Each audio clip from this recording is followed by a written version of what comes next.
नहमदुहु व नुसल्ली अला रसूलिहिल करीम अम्मा बाद फ़ाऊज़ु बिल्लाहि मिनश्शैतानिर्रजीम बिस्मिल्लाहिर्रहमानिर्रहीम क़ालल्लाहु तआला फ़ी कलामिहिल मजीद व फ़ुरक़ानिहिल हमीद फ़ल्लाहु अहक़्क़ु अन तख़शाह इन कुन्तुम मुअमिनीन सदक़ल्लाहु मौलानल अज़ीम रब्बि इश्रह ली सदरी व यस्सिर ली अमरी वहलुल उक़दतम मिन लिसानी यफ़क़हू क़ौली। बाज़ी खबरें दासी چې هغه سړي له قوت ورکي. دا نن سبا کورونا و د کورونا په حواله باندې دا چې چا ویکسین وکړل نو هغه قوت د کورونا خلاف هغه ته زیات میلاو شي. دا زمونږ ایکسپیرینس دی چې مخکې کم کسانو کورونا ویکسین نه کړي او په هغو باندې کورونا مرض راغلی و نو هغه ډېر سخت و، هغوی دردونه ډېر زیات و، تبه ډېره زیاته وه او کمپلیکیشن پیچیدګۍ هم ډېرې زیاتې وې او مارټلیټي یعنې مرګونه پکې هم ډېر و. خو چې کله کورونا ویکسین راووتله، ویکسینیشن وشو، د خلقو دفاعي قوت نسبتا مضبوط شو، نو کیسونه هم کم شو او د هغې نه یو بله فایده دا شو چې که چاته وشو نو هغه هم ډېر زیات نه و، او که چا یو خو زیات نه او یو خو زیات و خو مرګونه پکې مارټلیټي پکې کمه وه. دا سړي له دفاع ورکوي. څنګه چې د کورونا خلاف ویکسینیشن یو دفاع ده، دغه شانتې د الله د ناراضګۍ او د الله د ګناهونو نه د بچ کېدو دپاره دفاع چې ده هغه خشیت الهی یا الله کا خوف دی. د الله خوف سړي له ډېر زیات قوت ورکوي. دو څیزونه به ایکسټریم ساتي. نمبر ایک حب للہ، اللہ کے ساتھ محبت، اور نمبر دو خشیت اللہ، اللہ سے خوف. دا دواړه د ایچا برابر بنئ بیا به دا سړی ګټه کوي. خدای پاک په قرآن کې وی کنه والذین آمنوا اشد حبا للہ. د ایمان والو غټ صفت به دی چې په خدای به ډېر میني. خو بیا ورپسې وایي فالله احق ان تخشاه ان کنتم مؤمنین. کو ایمان د پکې خو بیا به د ټیسټ د دې نه پته لګي چې د خدای پاک نه ډېر یریږي. وی دا څنګه؟ وی دومره به ته یریږي که نه لکه څنګه چې سبا یو سړي له پانسي ورکوي او هغه د پانسۍ نه به دومره نه یریږي لکه څومره چې د الله نه یریږي، او د دې به ډېرې فایدې تا ته میلاو شي. وی دا به صحیح. وی ړومبنۍ فایده به دی چې خدای ته به نږدې شي. ګوره دا دیس از ډیفرنس، ډېر لوی فرق دی. یو شي نه ته یریږي نو تختې به تی، مثلا ته د دغه نه یږ نه یریږي، د سپي نه یریږي، د مار نه یریږي، لړم نه یریږي، نو تختې به تی. د خدای واحد ذات ته چې ته ته یریږي نو بیا به ورته نږدې کېږي. او الله کی قربت جو ہے دا د سب سے بڑا دا یو لوی نعمت دی. نو د دې نعمت دپاره به تا ته یره چې پړه کېږي دومره به نږدې کېږي. یاره وی دا خو مې په سمجھ کې نه راځي. څنګه؟ ابن قیم وی رحمت الله علیه وی زه په بازار کې په لار روانو، نو یو مور و نو خپل بچي ته قارېده، نو خپل بچی یې راایسار کو. میندې چې وقارېږي دا قار نه دی غوسه. اٹ ټیک 16 منٹ، 16 منټه لی بس. کو 16 منټ تا گزاره وکړه نو بیا به انشاءالله قار دی واپس شي. بس مور هغه ماشوم واخو دروازې نه بار ته راویستو، ورې پسې کلک وی زه په تندر یخ شه. دا ابن قیم وی ما ورته کاته وی هغه ماشوم وی چې یاره خو بس مور وشړلمه نو څه به کوم دلته. نو وایي تانګل نه په دې بازار کې داسې روان دی. نو د بازار هغې سر ته چې ورسېدو نو بیا واپس شو. مه زه ورته ودرېدم، نور کارونه مې ورته پرېښود. وی دی چې راغی نه د خپلې کور دروازې له بیا راغی، هغې خو پسې مور خو پسې ور کلک کړی و. جو دی ناست و جړلې جو خوب وله ورغی جو اوده شو. نو هغه مور یا په سکار یا هغه 16 منټ به تېر شوي، غوسه د هغې ډاون شوه. نه چې راووته نو دی اوس به ګوري چې دی به چېرته تللی، چې کتلې نه هغه هلته اوده و، نو په غېږ کې واغست. وی دی ماشوم وی چې زه بار ته لاړ شم چېرته یا په هوټل کې به مزدوري کوم مثلا، نو ماله خو به ډوډۍ میلاو شي خو مینه خو نشي میلاوي. الله د مور مینه چې کوم ده خو بار په بیه نه میلاوي. دې وجه نه دا ډیسایډ کړه چې د مور د مینې دپاره میرے پاس دوسری دروازه نه یې. د دې وجه نه چې کوم خلق د الله نه یریږي دی په ذهن کې دا خبره یي چې اس سے بھاگ کر کہاں جاؤں گا. نو دا یو عجیبه د مسلم یو حدیث دی چې دا کله د الله د یارې نه معافي غواړې که نه نو ډېر خواږه الفاظ دي. اللهم اعوذ بک منکا، خدای ستا نه یریږم، ستا نه پناه غواړم خو په تا غواړم. مطلب چې ته مې بچ کې، د ځان نه مې بچ کې، د خپل عذاب نه مې بچ کې. نو چې څومره یریږي دومره به نږدې کېږي. هغه یو عربي شاعر و که نه یو دعا یې ویلې وه، ډېره خوږه دعا وه. هغه وی الهی عبدک العاصی اتاکا، زما ربه زه خو ستا بنده یم او جو زه نافرمانه یم، خو زه خو چېرته لاړ شم نو زه خو تا له رالم نو چې رالم نو څه چلو مقرم بالذنوب وقد دعاکا، زه اقرار کوم چې ما غلطۍ کړي دي، خو تا نه به دوا غواړم، ما له خو بل ځای شته نه. نو اوس دا خشیت الهي بل شان دی. خشیت الهي دی ته وایي چې ته بل چا نه یېرېږې نه تښتې به، د الله نه چې یېرېږې نو نږدې کېږې به. نو وایي وقد هغه ورته وایي فمقرا بالذنوب وقد دعاک، ما خو اقرار وکړو چې ما غلطي کړې ده او دوا ستا نه غواړم. نو بیا ورته وایي فان تغفر فانت لذاک اهل، خدای که ته مې بخې، جو پتا کې خود بخښنې صلاحیت دی نو اهلیت دی نو ته غواړې نو ومن یغفر الذنوب الا الله ته وایي نو.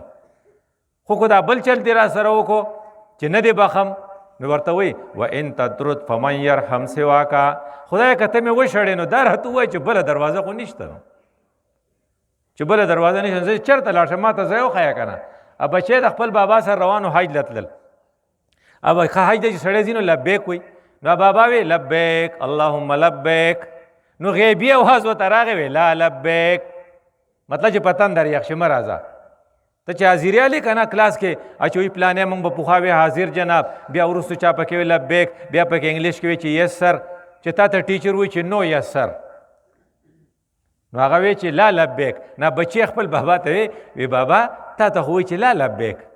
هغې بچی ته هم واورېده بیا وی د تېرو 22 کالو نه زه حج له ځم دا چغه راته وی، خو بچی چېرته لاړ شم بله دروازه خو نشته. چې کله دا اعتراف یې وکړو نو د برې نه آواز راغی غیبي چې لبیک هل لبیک، اوس لبیک چونکې تا اعتراف وکړو چې زما بله دروازه نشته، نو ځکه دې وجې نه تا ته اوس لبیک حاضر شو. نو دا خشیت الهي واقعي قوت دی چې دی به تا خدای پاک ته نږدې کوي. وایي که ته قوت غواړې که نه نو ډېرې مزې دي پکې چې ستا په زړه کې د الله خوف پیدا شو نو تا ته به څه فایدې میلاو شي. نمبر 1 فایده به راته دا میلاو شي چې ته به خدای پاک طرف ته نږدې شي لکه څنګه چې مونږ مخکې ووې. او دویمه خبره به دی چې ته به د ټولو یرو نه آزاد شي، د چا نه به نه یېرېږې. د خشیت الهي دویمه فایده دا ده چې you will be not afraid of anyone. نه که تا ته امریکې والا وایي چې دا کار وکړه ته وایي چې نه یې کوم، زه د خدای نه یېرېږم ستا نه نه یېرېږم. چې کله ته د الله نه نه یېرېږې بیا به د هر چا نه یېرېږې، بیا به د اقوام متحده نه هم یېرېږې، د ارمي نه به هم یېرېږې، حزب اختلاف نه به هم یېرېږې، او د IMF نه به هم یېرېږې. نو که فرض که ته وایي چې زه د هېچا نه نه یېرېدی نو دې به غټه فایده دی چې ته د الله نه ویېرېږم بیا به د هېچا نه نه یېرېږې. دا تا ته دویمه فایده میلاو شوه.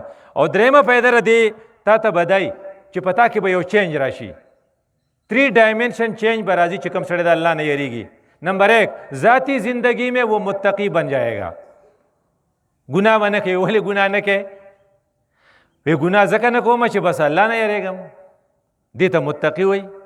دروغ نه وایي. که ته ورته وایي چې ساین راله وکړه یو نه کوي دله، ته ورته وایي ماله په قبر کې سملې، هغه وایي نه یاره اوس د خدای نه مې بیا ته نشي خلاصولی. نو لکه ته ورته وایي چې دروغ ورته ووایه. دا ماشومان چې که نه دی نیچرلی دی نیکۍ طرف ته مایلی، نو چې بابا یې ورته وایي بار نه آواز وشي و یاره دادا دې دن نشته موږ یو مریض راوستی ډاکټر صاحب له، نو دی ورته وایي بار ورته ووایه چې نشته، نو هغه وایي بابا ته خو یې نه، ځکه دا دروغ هغه ته اپیل نه کوي. نو هغه وایي نرم مازغه راله مه خوره خو بار ورته ووایه چې نشته. نو کوم سړی چې متقي نه بیا خپلو بچو له ټریننګ ورکوي چې نه زه یمه طبیعت مې خراب دی دروغ مه وایه بار. نو لومبۍ فائدہ څه شوه؟ 3 ڈائمینشن. نمبر 1 ہی اپنی ذاتی زندگی میں وہ متقی بن جائے گا، اور دویم نمبر به صحیح دویم بدای خاندانی زندگی میں وہ مشفق بن جائے گا. ګوره دا څومره فائدہ شو د خشیت الله. بچو سره سلوک ښه، ښځې سره سلوک ښه، او وراندار سره سلوک ښه، انګور سره سلوک ښه، خواښې سره سلوک ښه، نو ټول کور به په جنت نه وي. دا ابوالکلام آزاد نه دا ډېر مشهور او دا ډېر قابل سړی و، دی یو تفسیر هم لیکلی و، د ده شاعري تقریر کو تاسو چېرته په دې ویډیوز کې واورېدل نو ډېره خوږه اردو ډېر تیزي. دی خپله خبره کوي وایي زما پلار چې دی که نه زما مور یو پیره ډوډۍ پخ کړې وه ناسوې وه، نو زما مور زما پلار ته معذرت وکړه چې نن زموږ نه ډوډۍ وسوه ته خفه کېږه مه تا ته به تکلیف شوې. وی زما پلار ورته وی چې نه هغې اردو خوان و، نه آج اس کے کھانے میں بڑا مزہ آیا. ابوالکلام آزاد خو لکه هوښیار و قابل سړی کوېسچن ډېر کوي، پارشي په سیزي یې تپوس کوي ځکه د هغه انویسټیګیټري ماینډ دي. نو ابوالکلام وایي چې د خپل پلار نه مې بیا روزانه چې کوم سلام به ورته کوم یا د شپې او رخصت مې ته اخیستنی زه پسې ورغلم وی ما ورته چې بابا جی واقعي آپ کو جلی ہوئی روٹی زیادہ مزہ آیا. نو هغه ماته چې بچیا داسې خبره خو نه ده، خو کسی کی دل جلانے سے جلی ہوئی روٹی کھانا بہتر ہے یا آسان ہے. کستاری مور ته زه قاریدلی وی تو میں اس کا دل جلا دیتا. اگر میں نے جلی ہوئی روٹی کھائی تو جلی ہوئی روٹی کھانا دل جلانے سے آسان ہے. نو کومو خلقو کې چې خشیت الهی راشي که نه هغوی د خپل فیملي دپاره بیا ډېر ښی. نو ړومبي ته مونږ ووي متقي، هم د میم نه شروع شو.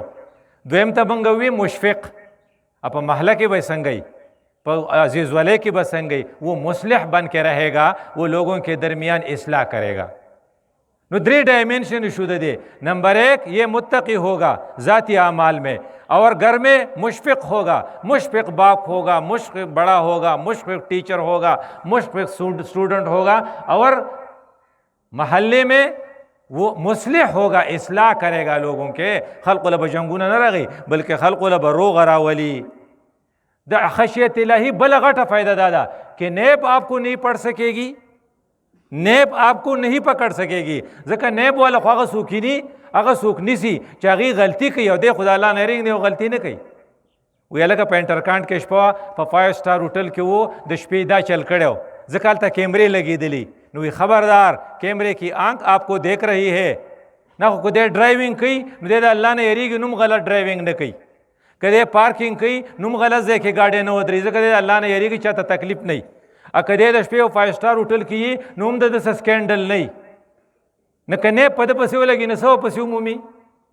نه هغه د چیف جسٹس خبره ده، وی اگر کوئی لکھ جائے تو سراج الحق کے علاوہ اور کوئی نہیں ملے گا آپ کو. کله چې تا کې خشیت الہی کنا تو پھر نیب آپ کو نہیں پکڑ سکے گی. دا ستا یو بله فائدہ شوه. او څلورمه فائدہ دا ده چې کفر کا تا کې خشیت الہی آپ گناہوں سے بچ جائیں گے. وچ گناہوں سے آپ کو پولیس نہیں روک سکتی، گناہوں سے آپ کو قوانین نہیں روک سکتی. دا څومره قوانین چې جوړ شي پخوا د والي صاحب حکومتو هله دې کړپې یو پولیسو الله دې وبخي کو پات شوی یعقوب شاه نومې و، او مونږ ټول به تېرېدو او چا به یو خس دغه ډکې نه شو ماتولی د سړک د ونې نه د بوکاڼې نه. او اوس ډېر شی پولیس دی او هر سړی غل دی، هر سړی ورانې کوي، ځکه هېڅوک ترې نه یېرېږي. د دې دا مطلب دی چې پولیس آپ کو گناہوں سے نہیں روک سکتی. قوانین جوړېږي او د برې نه جوړېږي، کله پی کوي کله نی کوي، او خلق هغه خپل کارونه کوي. آپ کو گناہوں سے صرف اللہ کا خوف روک دے گا. نو دا یو څو فایدې لري، دې لپاره به کوشش کې. او وی ولې به ته د چا نه یېرېږې؟ د الله نه. وی ولې به ته نه یېرېږې؟ وی ولې؟ وی زورور ډېر دی. نو ګوره د الله یو څو صفات دي چې هغه په بل چا کې نشته. نمبر 1 صفت دا دی چې د الله حکیم ذات دی، او د حکمت تقاضا دا ده چې خله به جزا ورکوي، بدله به سزا ورکوي.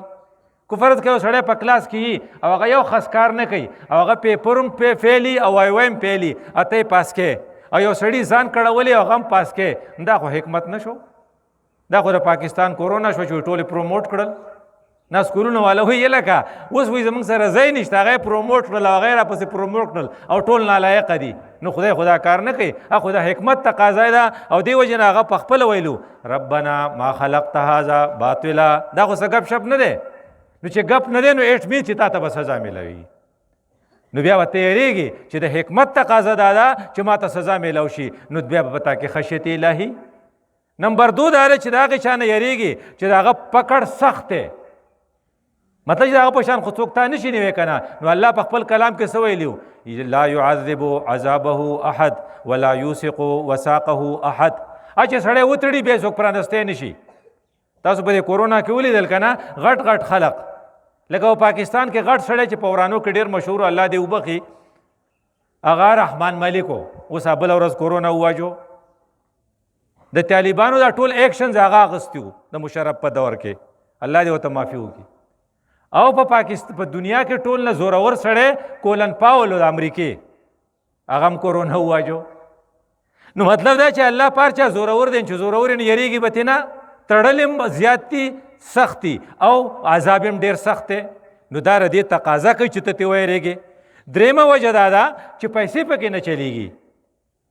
کو یو سړی خپل بچي ورکوي منالي، یومئذ یود المجرم لو یفتدي من عذابه ببني وصاحبته واخیه. کورور ورکې کو ښځه ورکې او کو بچی ورکې خو نالي.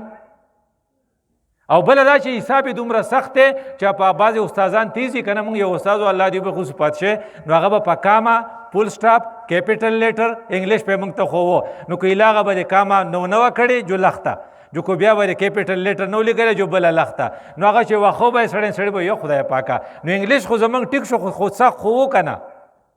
نو الله تعالی څه وایي؟ فمن یعمل مثقال ذرة خیرا یره ومن یعمل مثقال ذرة شرا یره. د دې نه چې نه یېرېږي لیونی به یې. نو دا ټولې خبرې چې راجمع کې وی خود به ته یېرېږي، واسې نه چې دوره ته ویېرېږي چې مایوسه شي. کم خلق چې مایوسه شي څه چل کوي؟ خودکشي کوي. دا د دغه نه چې راودانګي او یاره ټرین ته لاندې سملي دی صحیح دی انتهایي صحیح مایوسه شي. دې وجه نه ایمان چې دی بین البیم والرجا، هم به ته یېرېږي هم به دې تمی. د بعضې خلکو ډېر محنت کړی، موږ دپاره اسان کړې ده خبره چې هلکه ته خو دوه خبرې کوې، هم وایي د الله نه تمه ساته، هم وایي یېرېږه ته. دا دوه مختلفې خبرې نه دي. وی نظر یې پرې پوه کوم که نه، ستا حالات بدلي، په هر حالت کې به یو خاص حالت وي. وی دا څه په موږ باندې چې ډېر احسان دی چا د قرآن او د حدیث په پوه کولو کې. په دې نږدې ورځو کې ډاکټر اسرار صاحب تېر شوی دی. دې نه مخکې تفهیم القرآن چې چا لیکلی مولانا مودودي، د دې نه مخکې مولانا اشرف علي تانوي رحمت الله علیه، د دې نه مخکې چې کوم کس تېر شوی دی او موږ ته ډېرې ښې خبرې ښوولې دي امام غزالي. دا دومره لرنډ انسان و چې د هره خبره داسې ایکسپلین کړې ده چې مغرب یې حیران کړی.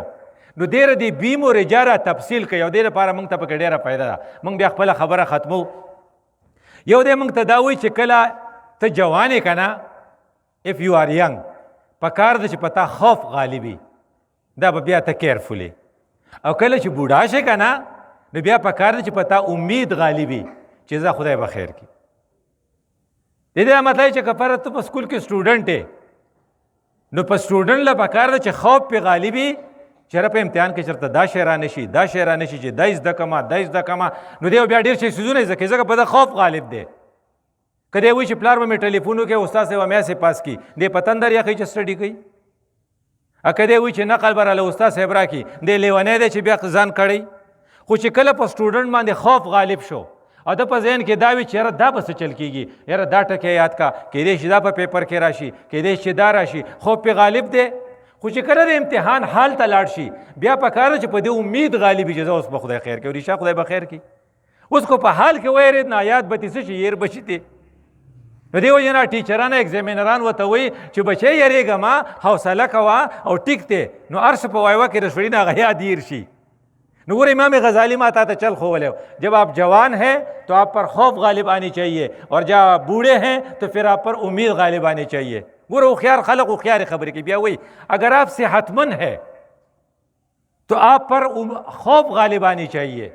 چې کله ته روغی که نه نو بیا یریږه، نو بیا اپنی ایکټیویټیز کو آپ ریگولیٹ کر لے، خپل ایکټیویټیز بیا د الله د رضا مطابق ساته، اپاره خبر احتیاط کوا. لیکن جب آپ بیمار ہو جائے کہ بیا پا کٹ کے پروتے کا نا تو کفر کلمے مو آیا، پھر آپ پر امید غالب آنی چاہیے کہ اللہ بخیر کی اور مہربانہ زیاد تے. وعافیتک ہی اوسع لی، ستا عافیت زما د پاره ډیر زیات تے. رحمتک اوسع من ذنوبی، ستا رحمت زما د گناہوں نه ډیر زیات تے. پکار چې بیمارے په حالت کې پتا باندې خوف نه بلکې امید غالبی. بیا وی چې کله خوشاله کنا پکار ده چې پتا باندې خوف غالبی، چې کله تا سټیټسي، کله ستا حکومتي، کله ستاسو وادی، نو بیا یریږه، بیا وایي ډزې مه کوه، څوک به درنه ولګي. هر وخت یریږه، د الله نه یریږه، د قانون نه یریږه، د پولیس نه یریږه، د ګاونډي نه یریږه چې بچی به ولګي. نو بیا مه ګډېږه او مو هوائی فائرنگ کوه. جب پریشانی آ جائے تو پھر آپ پر موت، پر آپ پر امید غالب آنی چاہیے. جو د غم حالت راشي ځکه کو پتا باندې په دې وخت کې خوف غالب شنه کېدی شي خودکشي وکړي. اکثر خلق په بیماری کې خودکشي کوي. نو دا امام غزالی موږ ته چل خولی چې که فرض کته امید بیم دا پیپ دغه ساتل غواړي که نه، او په دې کې ډېرې فایدې چې کله د خدای یره یي که نه، آخرت خو څه کوي خو په دنیا کې مزې کې. او دا یوه قصه زه تاسو ته اخر کې کوم، هغه چې وا زنانه، نو هغې خپلې لور ته ویې چې په دې پیو کې اوبه واچوه. نو هغې ښځې باندې هغه لور چې وه په هغې باندې خوف غالب و. نو هغې مور ته ویې زه نه زه پکې نه اچوم، خلیفه وایي چې په اوبو کې په پیو کې به اوبه نه اچوئ. نامور یې ورته چې دلته خلیفه کم دی، نو هغې ورته چې خلیفه نشته خو د خلیفه رب خوشتی که نه ګوره. نو هغه عمر صاحب بار ګش کوه، هغه واورېدل.